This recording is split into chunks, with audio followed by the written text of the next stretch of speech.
Namaste and good afternoon. We have with us today, as part of the SPMRF policy dialogue, an extremely well known and distinguished diplomat, scholar, and one can also say scholar, diplomat, and activist, Ambassador Veena Sikri, who's extremely well known, and we have had the good fortune of continuously having her support in our activities, in our programs. She has written and spoken extensively on foreign policy issues, and she is regarded as one of the foremost experts on Bangladesh. She has held various diplomatic assignments over a course of a long diplomatic career, and significantly, she was India's High Commissioner to Malaysia. She had held the post of DG ICCR much before that. And for us today, most relevant to our dialogue and our conversation with her, she was India's High Commissioner to Dhaka, to Bangladesh. Not only India's High Commissioner to Dhaka and Bangladesh, she was one of the most popular High Commissioners, Indian High Commissioner to Bangladesh, the only woman diplomat at that time to hold this post. And her tenure between 2003 and 2006 was perhaps one of the most challenging period. And she came across as one of the most decisive voices, diplomatic voices representing India. Even today, when one visits Dhaka, when one visits Bangladesh, large number of people, part of the intelligentsia, policymakers, people in the media, still remember Ambassador Veena Sikri's tenure in Bangladesh. So I think she is the best person today to discuss the situation in Bangladesh. She has been, for the last 2 months, 3 months, she has been continuously going around the country on various forums, speaking and writing on the issue. And her voice is considered to be one of the most authentic voices on Bangladesh and on the situation and on India-Bangladesh relationship. Veena ji, we are extremely grateful. Thank you so much for... Oh, thank you. Thank you for inviting me, and thank you for that gracious introduction and the warm words. I really appreciate that. Yes, I have very much enjoyed my tenure as High Commissioner to Bangladesh, and I've kept in touch with all friends and everybody from all political spectrums in Bangladesh, and I enjoy following what is happening there. I think that's what makes you stand apart also, because you have maintained your contacts. Yes. You have maintained your contacts in the Bangladesh civil society, in the opinion makers, in the section of the opinion makers, the intelligentsia.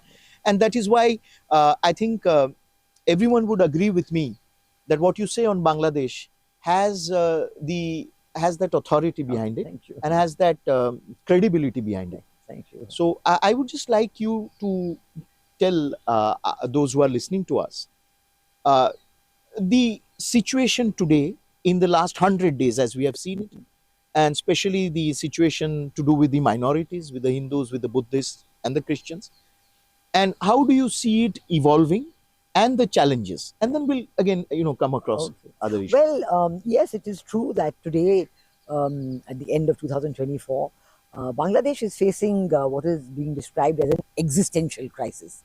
It is perhaps the most serious challenge that Bangladesh is facing since 1971.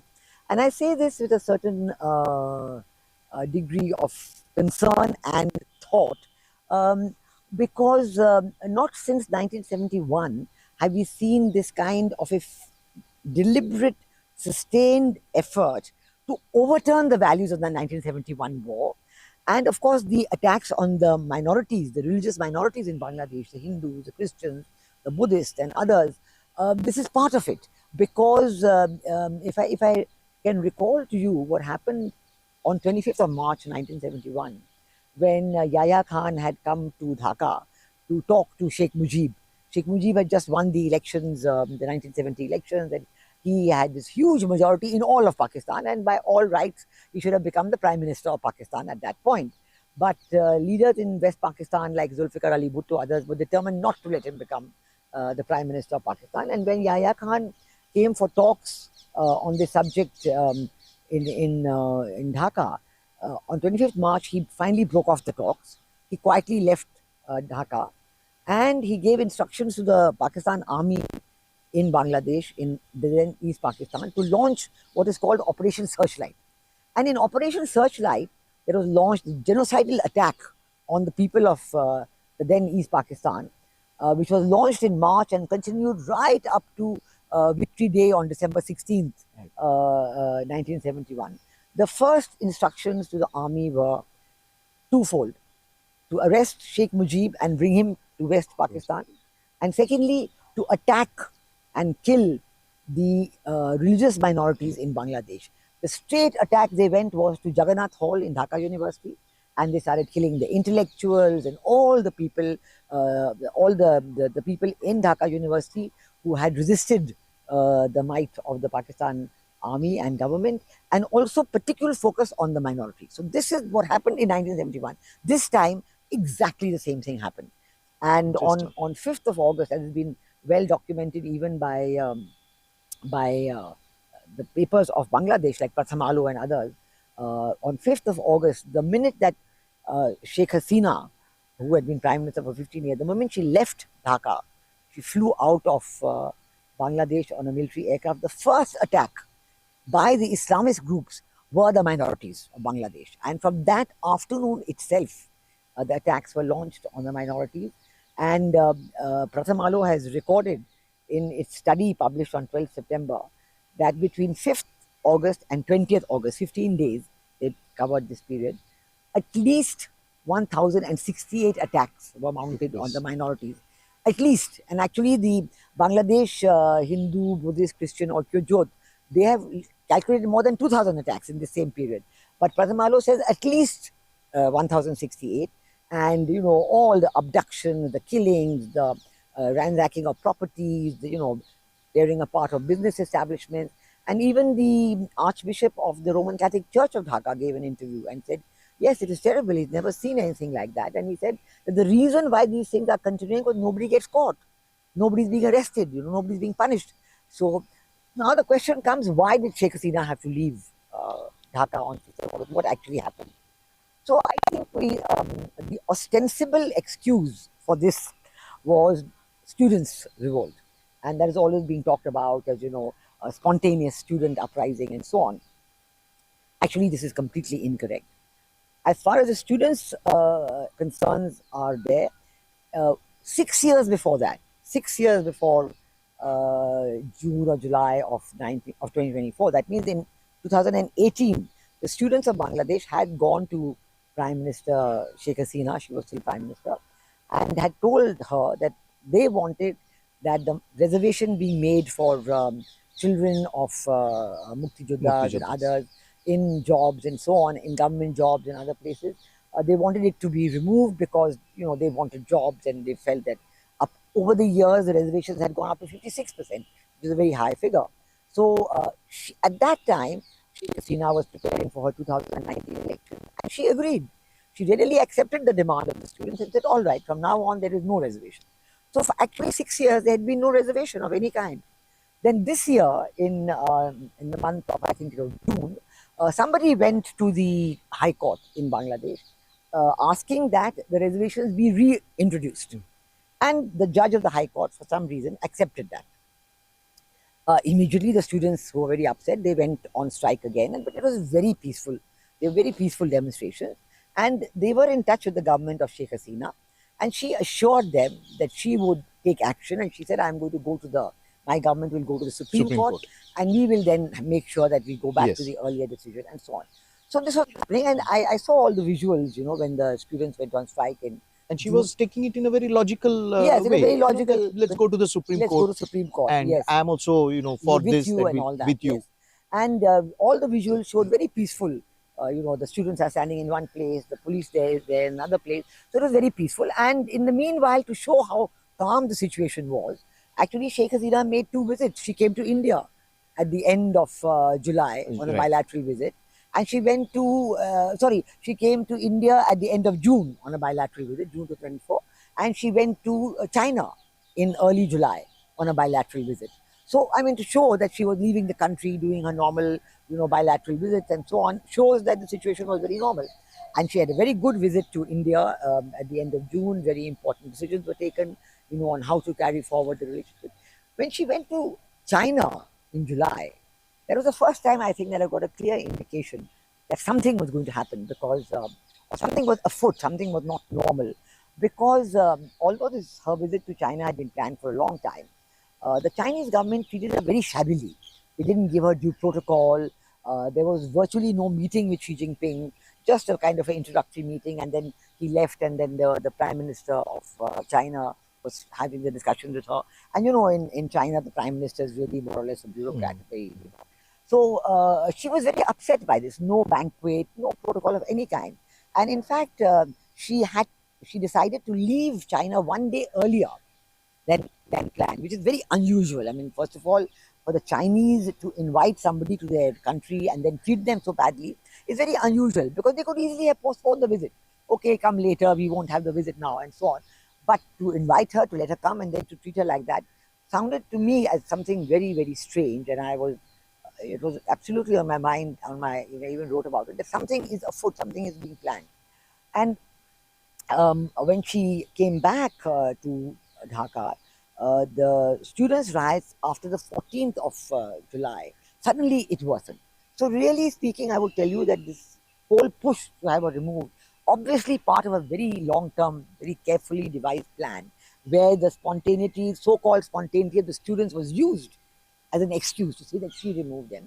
Actually, after 14th of July, she had a press conference, and she always had a press conference whenever she came back from any foreign visit. And after her China visit, she had the press conference, and somebody asked her about the reservation, and she said, yes, we have gone to the Supreme Court, and the Supreme Court verdict is coming. We have even advanced the Supreme Court hearing. It was earlier scheduled for August. She advanced it to July at the request. And she said, of course, we are going to get back the thing, more reservations. But reservations were made in 1971 for the children of Yes. Radhakar. Yes. It's not going to be made for the children of Mukti Joddhas. Mukti Joddhas, Yes. for the children of the freedom fighters. It's not going to be made for the children of Radhakar. Now that sentence of hers was misconstrued, and the same evening in Dhaka University, we saw people coming out with weapons and weaponizing the demonstrations of the students. And at the same time, from then on, one could see that the leadership of the students' so-called revolt that had completely changed. It was no longer, earlier you had a very gentle kind of a leadership. There were coordinators in different universities, and they were all in touch with each other, and they were saying, yes, now we do. Now it was completely, all this coordination, all this fell by the wayside, and you had the Islami Chhatra Shibir and others coming on with their weapons and taking to the streets. At this time, I think the Chhatra League also decided to come onto the streets to counter. And so the clashes began. And from then on, in the next 2 weeks, you had a really a terrible situation of violence. And it was even later said that the kind of violence and the kind of weapons used in that violence was such as were not available. Not available. So when the demonstrators and the Islamic Chhatra Shibir and so on were blaming the police and saying that you have killed our students, and later on, one of the advisors to the interim government who was removed from he was removed immediately after that. General Shekhawat, Brigadier General Shekhawat, he said that, look, we know that some of the weapons used to kill the policemen and others were actually 7.62 millimeter, which are really of caliber not issued to the police. So you cannot say that the police used those weapons. So it was That's clear. a very interesting point. Yeah, he actually said that, and then he was removed from his post of advisor. He was removed. I think he was sent to textile or something like that. Jute or something like that. Jute or textile. Yes, exactly. So clearly, by the time already it was becoming clear that this so-called students' revolt didn't exist. And by the 5th of August, with the army, I must say, the role of the army has to be recognized, that they are the ones. Although Bakr Zaman as the army chief had been appointed by Sheikh Hasina only a few weeks before. But clearly, he was the one who came and told her she has to leave, and he allowed her to leave the country, and she came here. Now, when that happened, on the 8th of August, the interim government was announced, and chief advisor was Mohammed Yunus, and advisors of the interim government. Now, it is an amazing factor that the Bangladesh constitution, under which these advisors and chief advisors are sworn in, they owe their allegiance to the Bangladesh constitution because they're sworn in under that constitution. But that constitution has no provision for an interim government.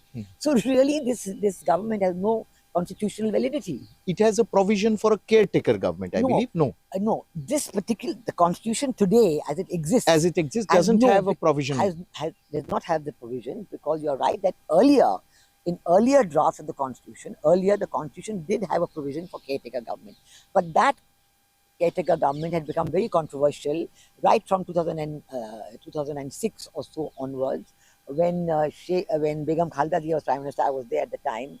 She tried to tweak the system of retirement age of judges. Then Awami League opposed it. Then the whole issue of caretaker government went to the High Court and Supreme Court of Bangladesh, and they declared that a parliamentary democracy cannot have a caretaker government, because it means in a parliamentary democracy you cannot have an unelected leader. Yes. So this caretaker government cannot exist, and because of that she removed it from the constitution. So as of now, it is not there in the constitution, and even the efforts to bring it back really don't hold any water, because you cannot change the constitution by unelected means. You have to elect a new parliament. The earlier parliament has been dissolved. You have to elect a new parliament, and then the new parliamentarians have to consider what they want as changes, and then you have to introduce. So really speaking, this government, I don't even call it a government, interim regime or interim some arrangement. It can be called interim an arrangement. administration. They really don't really have a constitution. Who's in charge of Bangladesh today? Who are those who are in charge? What are their ideological propensity? So now identity? 2 or 3 things have become very clear. So firstly, I don't think Professor Muhammad Yunus is in charge at all. It seems he's unable to control the situation. Unable or unwilling, we don't know. But he is not in control of the situation. As I told you, when the Islami Chhatra Shibir students came on the streets with weapons on the 14th night or 15th of July, after that it has been the Islamists who are in charge. The Jamaat-e-Islami is the principal force who is in charge, and it's become very clear that the entire regime change was planned through Pakistan, with the Jamaat-e-Islami as the main institution of contact, and with the army, with the support of the army, because the army is very Islamized, very radicalized now, and we do have people in the army who support an Islamist administration. And as if in proof of all of this, when Muhammad Yunus, as chief advisor, went to New York in September and for the UNGA, and he was speaking at the Bill Clinton-led group, the Clinton Global Initiative. They had invited him and he was speaking. And I think he was describing what was happening in Bangladesh. And then he called his special assistant, Mahfouz Alam, onto the stage and said he is the mastermind. And said, this is not a spontaneous event. This has not happened spontaneously. It has been meticulously designed. And he is the mastermind, and nobody even recognized that he is the mastermind. So well it was. He just let the cat out of the bag. And Mahfouz Alam is known by many people in Bangladesh, and it's been written about him that he is a member of the Hizb ut-Tahrir. It's another banned Islamic organization which had been banned by Hasina. And now he's special assistant to Muhammad Yunus, but he's also been sworn in as an interim government advisor. So he's also an advisor. So you can see the groups that are in charge. Then you have in the interim regime, you have as another advisor, a leader of the Hifazat-e-Islam. Now this is another organization which had been started in 2010 for bringing in Sharia law and for ensuring that governance in Bangladesh is in keeping with the Quran. So they want to do away with the constitution, with the entire democratic structure, everything. Well, they want Sharia back. They want Sharia. Well, this is their target very clearly. And I would say that the attacks on the minorities, I told you about what happened in August in Dhaka, and almost every district they're attacked. The Buddhists were attacked in Khagrachari in September, 19th of September. And the Archbishop of the Roman Catholic Church has also spoken about attacks on their churches. And all these people are unanimously saying that when they are attacked, they are told, leave the country. So the attempt was to push the minorities. This is the Pakistani playbook. That, you reduce the minorities to a ministry. They did this in 71. They did it in East Pakistan even earlier. Yes. But I would say that the sustained violent attack on the minorities and the effort to push them out is the worst since 1971. There have been attacks on minorities in, for example, in 2001 when Khalida Zia was elected. She For some time there were violent attacks on the minorities, and they were told because you voted for Awami League, so we are going to attack you. And then Prime Minister Atal Bihari Vajpayee had even sent his national security advisor Brajesh Mishra to Dhaka to meet Begum Khalida Zia and talk about it. But it stopped after a while. After a few weeks, it stopped. Then even in 2021, when Sheikh Hasina was Prime Minister, there was attacks on the Durga Puja pandals. That also continued, and it was stopped by the intervention of the government. So these attacks have happened. But this time, since 1971, the duration, the length, the intensity, the violence Continues. has been absolutely huge. And Professor Yunus, Vinaji, he kept saying this time, that Durga Puja, we went around the pandals, everything was fine. But I realized that nearly there were 1,000 Durga Pujas less from last year. Absolutely. So in the beginning, when our Prime Minister, even in his first message of congratulations, felicitation, he mentioned about, and he hopes for the security of the Hindus and other minorities. And this he said on 8th of August. Imagine, even in 4 days, 5th to 8th of August, the intensity of attack was so much that all this had happened. Then on 16th of August, President Mohammed Yunus telephoned our Prime Minister, and they spoke about this, and he assured our Prime Minister that he will prioritize the security and safety of the Hindu minority. But all the time during his interviews, he kept dismissing these attacks, saying, no, this is all because attack on Awami, because they are Awami League supporters. So because they're Awami League supporters, so they are being. But there's no justification for killing people or ruining them, abducting their wives and daughters, and there's absolutely no reason for that. They're grabbing land, yes, desecrating places of worship. Exactly. And continue with that, even the Durga Puja you mentioned, during the Durga Puja, of course, you're right, the number of pandals were much less. A, permission was not given. B, they were told, timing-wise, you must, a lot of timing restrictions. 5 minutes before namaz and 5 minutes after namaz, no music, no nothing, you have to go quiet. First time. Yes, for the first all time kinds of restrictions were imposed. And then, for example, in many towns, in many places outside Dhaka, these organizers of the pandals, they received extortionist demands from various parties, including Jamaat-e-Islami and BNP and others, demanding huge sums of money for being allowed to organize Durga Puja. So many of them just did not organize, or they had no means to collect that huge amount of money. So they didn't organize it. Then during the Durga Puja days itself, I think on 10th of October, in the very famous Kali temple, Jashureshwari, where our Prime Minister had gifted a golden crown, a mukut for the idol, for the deity, that was stolen. And there was full CCTV coverage, but no attempt was made to arrest the person or find out who it was. Similarly, in Dhaka, in the Tanti Bazaar, there were, fire bombs thrown at the pandals. Again, it was covered on CCTV, but no attempts were made. So it's not as if, when he's saying that Durga Puja has happened, it's not actually like that. And even while all this was going on, all the attacks on minorities, I would say that the economy in Bangladesh has gone into a tailspin.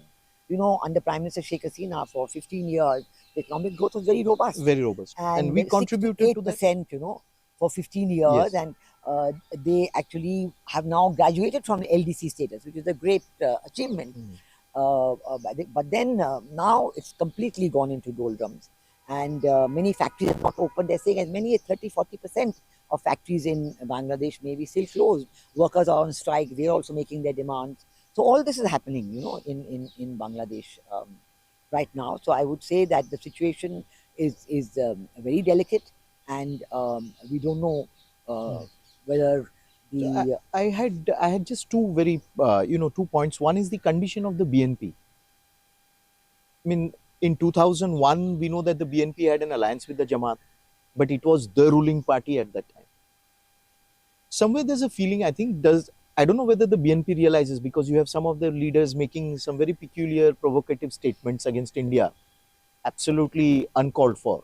But does the BNP realize that it's not the same Jamaat that it was in 2001? Well, I think this difference between BNP Jamaat seems to be, number one, very well planned, and part of the original plan of regime change. And number two, the reaction within the BNP. Because why I'm saying it's very well planned, because right from the time that Jamaat took power, first of all, the Jamaat took power. Yes, exactly. And in fact, Yes, the biggest indication of that was that Bakr-uz-Zaman, army chief, when he gave the press conference, even on the 5th of August, when Sheikh Hasina had left, he said, "Oh, I've met all the political parties." yes, And Jamaat. He took Jamaat's name as the first yes. and didn't even mention many of the other. Other parties. Yeah. So everybody knew that Jamaat was the key figure. Then you have a situation where Jamaat is taking all the decisions and BNP is being isolated more and more. I mean, Tariq Rahman, who's sitting in London for 15 years, Exactly. he hasn't come back. He has not He come hasn't been back. allowed to come back. And in fact, there was a time when he was supposed to come back and supposed to address the audience in Dhaka, but he was not allowed. And I saw Begum Khalida Zia, who was now very ill and very frail. Yes. She was reading out a paper, Out from her, haltingly she was that's reading right, out. very haltingly. So she's in a very poor condition. So all this is very much there, that the BNP and Jamaat seem to have a difference of opinion. But still, I have to tell you, I think within Jamaat, within BNP, there seems to be a group who is still in favor of continuing alliance with the Jamaat. And there are others who are talking more and more of early election. So this is the big thing that Professor Mohammed Yunus is now talking more and more of reforms. And he's set up various committees, Constitutional Reform Committee, Electoral But there are no Reform Committee. minorities in those committees. No, In the nothing. Constitution, no No minorities minorities, anywhere. no Awami League, nothing. No, nothing. Yeah. So now the question is that an unelected government, even when the caretaker provision was there in the in the Bangladesh constitution, it's not there now. Even when the provision was there, the task of the caretaker government was only twofold. One is to maintain minimum law and order in the country, and second, to organize election within 90 days. That was the sole task, that you would have election by a non-partisan body. A non-partisan body, no political affiliation. But here you have people in the advisors who are politically affiliated, known to be politically affiliated, and also they are not. They are wanting to have reforms, and the big talk of reform before election, reform before election. So the all these Islamist parties who never had more than a limited percentage of the vote. Yes. They are now trying to use this period to kind of strengthen their vote bank, etc. Make another political party for students. All kinds of talks are there, but it's really not constitutional at all. And there's a lot of feeling within Bangladesh that there must be early elections. In fact, a lot of people are saying, "Aage bhalo chilo." They're talking like that. That's the new slogan. That's the new slogan. Because there's hyperinflation, food is not available, and they Aage bhalo chilo. Yeah, yes, yeah. Very true. And they said that they are saying that we can't buy fish, for example. In the beginning, one of the first things the interim regime did was to ban export of ilish to India, yes, on their own. And of course, okay, ban. But then ilish is so expensive. Nobody in Bangladesh can afford to buy ilish. It is so expensive that common and man. they have a huge market in India, especially in West Bengal. Exactly. So then after some time, they themselves restored it. But the prices have gone up so much that very few people in Bangladesh can today afford to buy any fish at all. Now they want to import 5 crore eggs for the protein diet of the people. Because nobody can eat fish. It's so expensive. Rice, India has already sent 50,000 tons of rice. And they're asking for another 50,000 tons of rice. So the government of India, from the very beginning, has maintained the view that we will deal with the government, and that has always been the policy. In fact, even people are saying, are talking about an anti-Indian campaign and saying that India was favoring Sheikh Hasina, and they were describing Sheikh Hasina as Bharatin Dalal, and so on. But actually, we always deal with the government of the day, and Sheikh Hasina immediately had, even 2009, recognized India's security concerns. So all the assistance to the northeastern insurgent groups which have been given by the Khalida Zia regime was stopped. Yes. And for 15 years, if you notice, Northeast has been completely peaceful. And development has taken place, prosperity has come, all because, the security concerns have been met. So we also have a very active economic cooperation program with Bangladesh. The economic growth has been remarkable. There are projects of connectivity, projects of infrastructure development, so many things which have been very positive. But this government is announcing decisions on changing so many.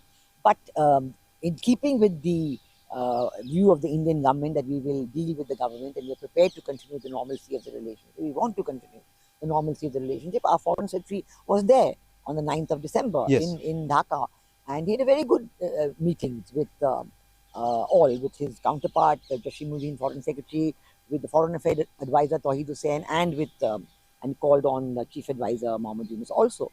And I must say that two aspects of what our Foreign Secretary said. Firstly, he described his talks as frank, candid, and constructive, which means that he had a very frank discussion. He conveyed everything that he wanted to convey, the concern about the minorities, the attacks on the minorities, all this was conveyed. And then he also said India wants to have a relationship with Bangladesh, which is positive, which is constructive, and mutually beneficial. So we are prepared to continue the relationship and so on. And then, amazingly, I think it's an indication of the fact that the words that our foreign secretary described to them were very effective. The very next day, all this time the interim regime had been saying there are no attacks on minorities, it's completely normal, they're enjoying their normal life. And I used to always say this is very humiliating for the minorities because you're not taking their view as a reality. I mean, the groups in Bangladesh, they have now got Bangladesh Samilita Sanatani Jagran Yes. and they've got the Bangladesh Hindu, Buddhist, Christian ঐক্য Porishad. All of them are saying, but you're dismissing that as completely untrue, and you're not really respecting their views. And saying, but after the day after our foreign secretary, suddenly they announced, yes, there have been 88 instances of violence on minorities, and 70 people have been arrested. Out of the blue, without any background and without any linking. After 100 days. Yes, suddenly. more than 100. More than 100 days. More than 100. And amazingly, I must tell you another fact, that the media has been completely curbed in Bangladesh.